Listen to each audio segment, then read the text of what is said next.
Good morning, good afternoon, good evening, YouTubers. This is Jerry Diamond with How to Get Out of Babylon and Flat Earth Homeland. And I'm doing get some light on the subject there. There you go. All right. I've set up an experiment and I'm just showing you what I've done so you can do this yourself, do a lot better job of it, whatever, however. But I've got a laser. I've got a targeting system that is on a, get the head off my headlight, get the light off my head, okay. And the little post-it note is there so I can see the laser beam.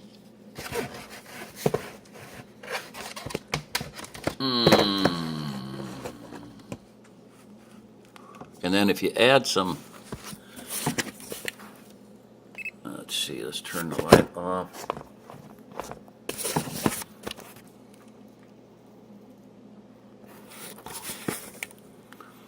So you can actually, if you get introduce some smoke into the environment. I know this from campfires, it's really awesome. You get a fire going over a valley and start shooting a laser through it. It's almost blinding, but I can barely see the beam of the laser. So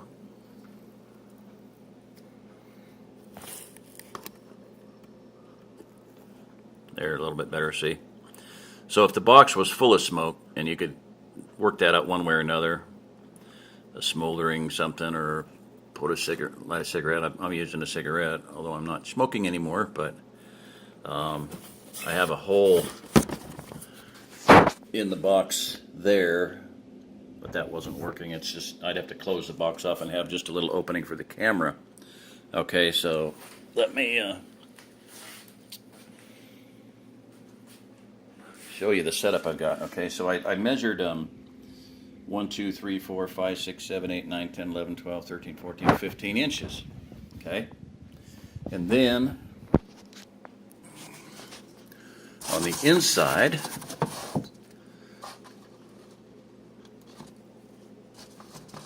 I've measured from the bottom, and it's kind of hard to get the outside of the inside because there's about 1/8 of an inch of cardboard, obviously, so not totally exact, but I put a scale up there. 1, 2, 3, 4, 5, 6, 7, 8, up to 15. It'd be really hard to hit 15 because of the angle.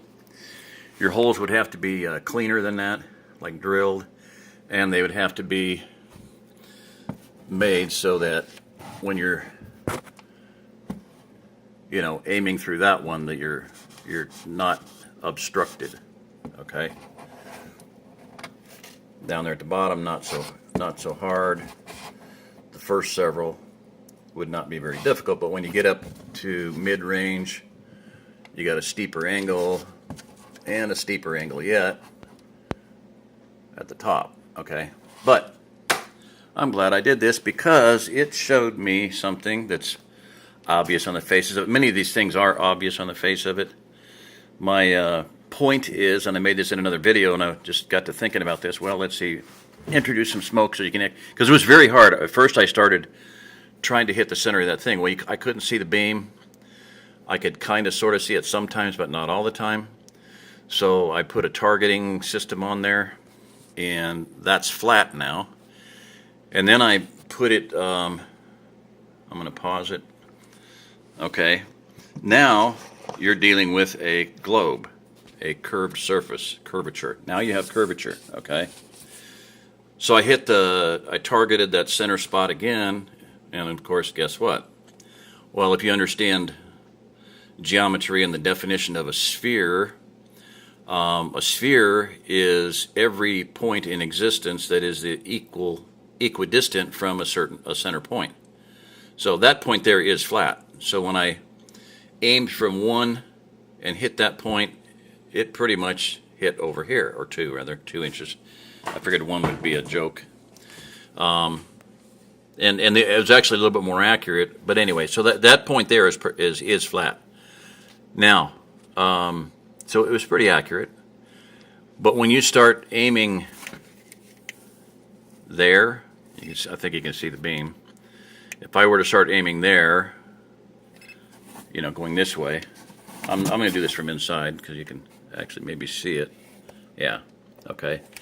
That point is at the top of the box. Okay, that point there, you can see where it's at there, is still at the top of the box. That one there is a little bit lower. Of course, I'm not moving the laser. That one there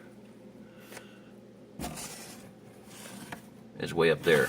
Okay, now, do you see the problem? Next time in a movie or a romantic scene and they're gazing out over the setting sun or the rising sun, and you're standing on a beach, watch out for video snippets of that kind of scenario, still shots, beautiful setting sun from Hawaii. From Hawaii to the place where the sun sets, if the water's still, you're looking at, I don't know, look at it on a map, 6,000 miles before the sun sets. So what is the case in that point? You can do the math on it. Let's say 100 miles. 100 miles times 100 times 0.666. You're looking at, I think, I should have figured it out. 666 miles of curvature, where the ocean should be up in the air. But look at this. Look at this. This is obvious on the face of it. Tell me how a setting sun is going to go anywhere past half. Okay, it's rising. I mean, it's up in the air. Okay, let me get this up out of the way. Okay. Oh, all right. Let me move the flashlight a little bit. All right. Okay, so tell me how. Here's the sun setting.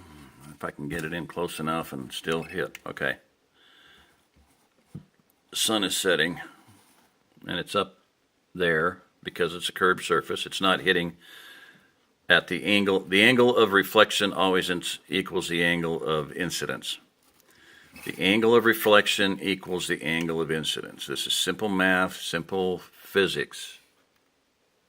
Okay? Now, as the sun is setting, let's do that. Yeah, that's a good point. Okay. Got it. Stay up there. Don't bump it. All right. Sun is up in the air, and I'm going to try to hold it on one point there, okay? So there, it's up there, so it starts setting.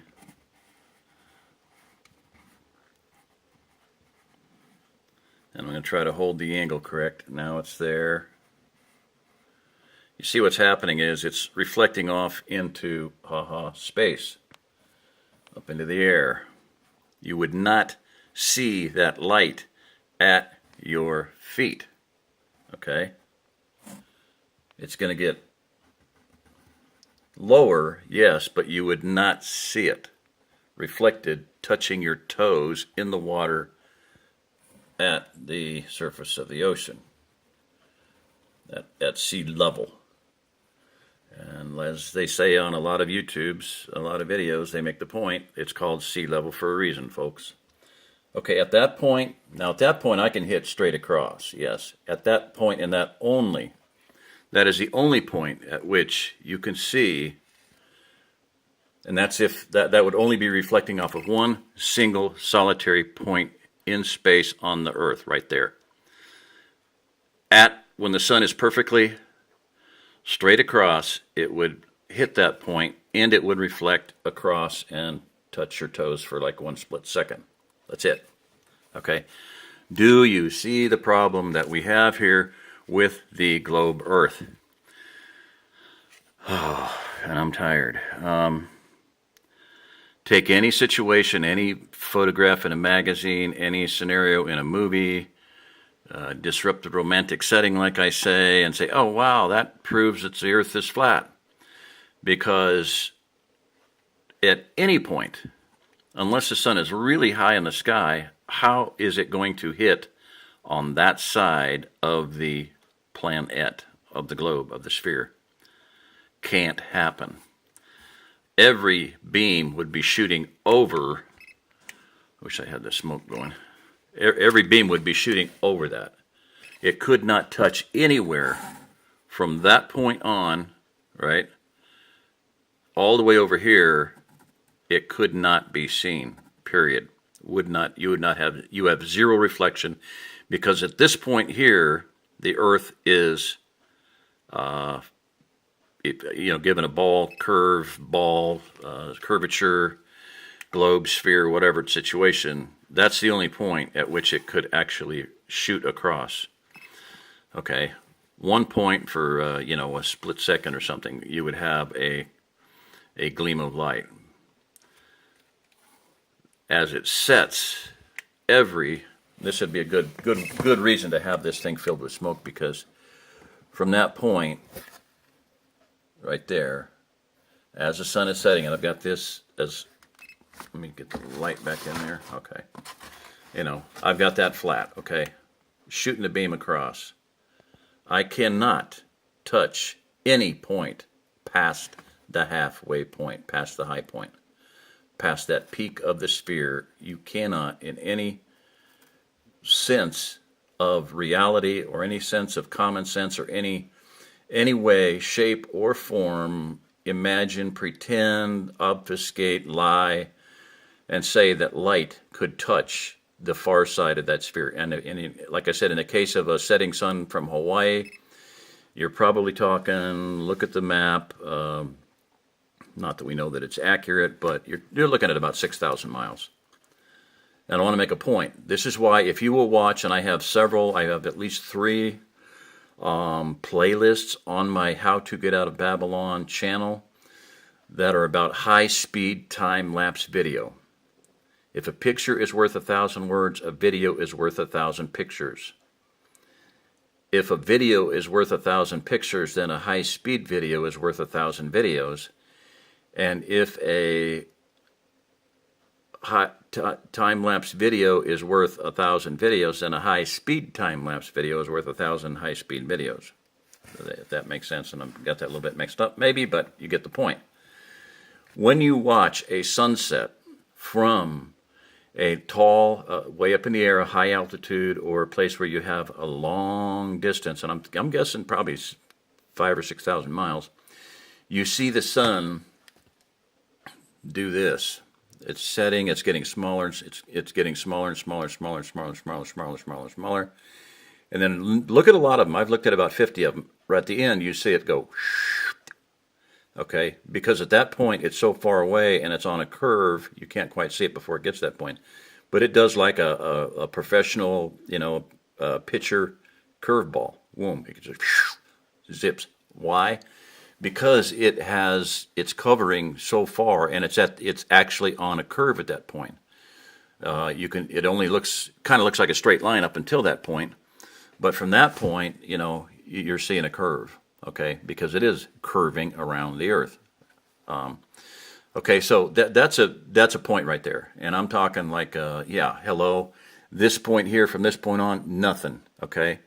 So, let's put it back in flat, and I want to kind of leave this at 15 minutes just in case the Dingleberry YouTube operation that says I'm verified, I'm not on my Flat Earth channel, so let's do this. I'll just show you this real quick. I got some of these off eBay. Bang, there's a sphere. Try to make the sun go level on that, not going to happen. Totally infinite. That is an infinity of points. Well, you can mark them, but, a sphere is an infinity of points that are equidistant from one central point. That's what the Earth is. From the core of the Earth, from the pinpoint core of the Earth, it's a sphere is every point in existence in the universe that is equidistant from that center point. Can't happen. You would have an infinity of points and an infinity of changes of angle, and you would not have any sunshine, sunrise, moonrise, moon setting on to your feet, okay? All right, so I think I've proven my point there. Totally impossible. I'm going to just close this up now. This is Jerry Diamond with How to Get Out of Babylon and Flat Earth Homeland, all right? So if you're listening to this, you are the remnant. And yeah, I stole that from Terminator, but whatever. Goodbye.